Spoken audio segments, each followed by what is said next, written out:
福永喺寶安區咧，相信都無人不識噶啦。但係對於香港嘅朋友嚟講咧，可能就比較陌生啲。今次咧咁啱經過福永，突然間咧想食串燒啊，就打開美團 app 睇下，結果咧就揾到呢一間豪爽。喺美團入面，呢一間餐廳係有4.9星啊，非常之高嘅評價。而喺同區嘅烤串烤肉好評榜中排行第5，我覺得咧絕對值得去試下。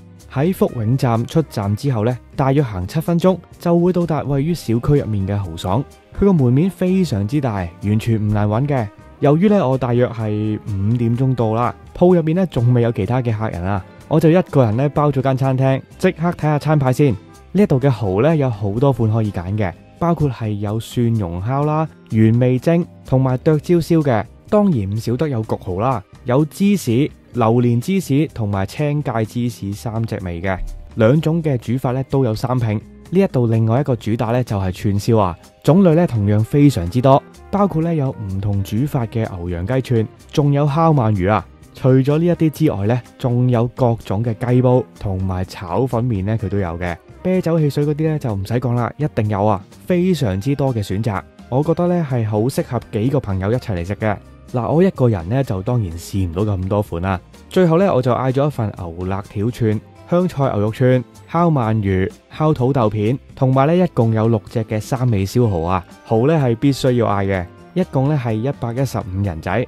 嗱，眼前呢一啲嘅瓜子、紙巾咧都係計錢嘅，每位係2蚊。佢呢一度咧碗、杯、碟、餐具咧都係乾淨整齊嘅。店入面面積好大，燈光咧就相對柔和啲，幾有氣氛嘅。大約10分鐘左右咧，個烤牛肋條同埋香菜牛肉串就嚟啦。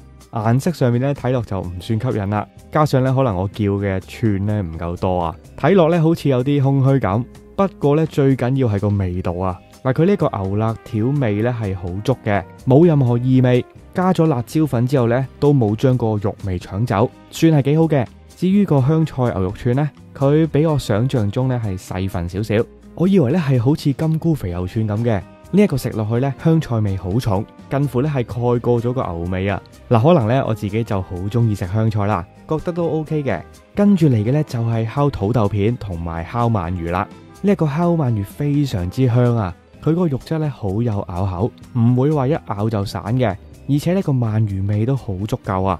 如果一串嘅份量咧可以再多啲咧，咁就更加抵食啦。土豆片咧就一貫嘅味道啦，食過嘅朋友咧都一定會認同噶啦。嗱，呢一種必須加辣椒粉嘅食物咧係好惹味嘅。嗱，佢呢一個咧一份有3串，絕對咧係性價比之選，必點啊！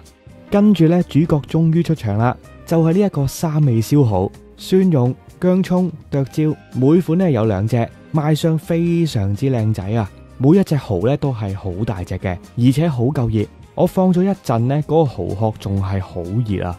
嗱，薑蔥蒸嘅蠔味咧係最突出嘅，非常之鮮甜。佢個薑味咧好輕，完全咧係冇將個蠔嘅鮮甜味咧蓋過，有錦上添花嘅感覺。嗱，呢一個味道咧係冇咩可以挑剔噶啦，係我最中意嘅。而蒜蓉蒸嘅蠔咧，主角就變咗蒜蓉啊！嗱，將佢哋一齊放落口嘅話咧，個蒜味同埋個蠔味咧係50-50嘅。嗱，中意食蒜嘅朋友咧就唔可以錯過啦。如果咧你唔食辣嘅話咧，就建議唔好叫剁椒啦，一聞落去咧已經感受到嗰個辣啊！食落去咧雖然都係辣，但係咧加埋蠔嗰個鮮甜味咧又出奇咁夾，野味之選啊！我食完6隻蠔之後咧，仲想再食啊！不過咧都係忍住咗。嗱，少食多滋味咧，我係相信嘅。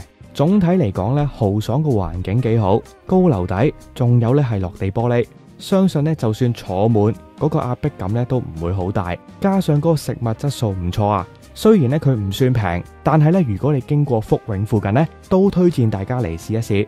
嚟寶安福永呢一邊，喺香港出發嘅話，經深圳灣口岸係最方便嘅。過關之後搭乘地鐵13號線去到後海站，然後咧換乘11號線去到福永站，大約咧40分鐘左右就到噶啦。今集就到呢度，下一次再同大家分享其他嘅玩樂資訊。